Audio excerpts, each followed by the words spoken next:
নমস্কার বন্ধুরা, উর্মির রান্নাঘরে আপনাদের স্বাগত। আমার আজকের রেসিপি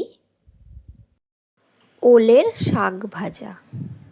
আসুন তাহলে দেখে নেওয়া যাক আজকের এই ভিডিওটি।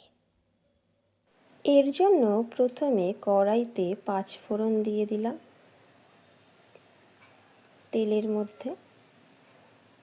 ফোড়নটা হয়ে গেলে 1 চামচ মতন রসুন থেতো করে কড়াইতে দিয়ে দিলাম।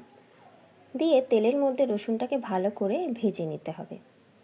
রসুন ভাজা হয়ে গেলে একটা বড় দেখে পেঁয়াজ কেটে রেখেছি, সেই পেঁয়াজটা এর মধ্যে দিয়ে দিতে হবে। দিয়ে পেঁয়াজটাকেও ভালো করে ভেজে নিতে হবে। 1 চামচ হলুদ গুঁড়ো দিয়ে দিতে হবে ও স্বাদ অনুযায়ী নুন দিয়ে দিতে হবে।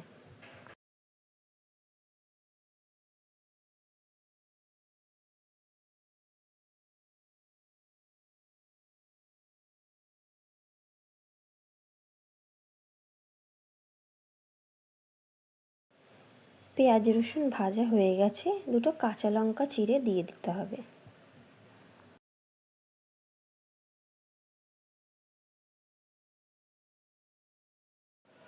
এবারে আগে থেকে কেটে রাখা শাকটা এর মধ্যে দিয়ে দিতে হবে। দিয়ে ভালো করে পেঁয়াজ রসুনের সাথে মিশিয়ে নিতে হবে।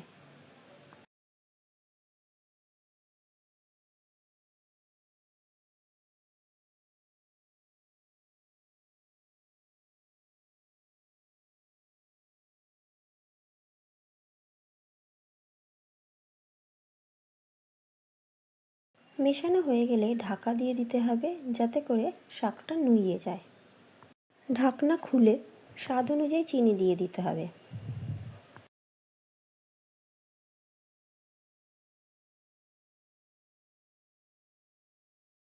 ভালো করে নেড়েচেড়ে জলটাকে শুকিয়ে নিতে হবে শাকের।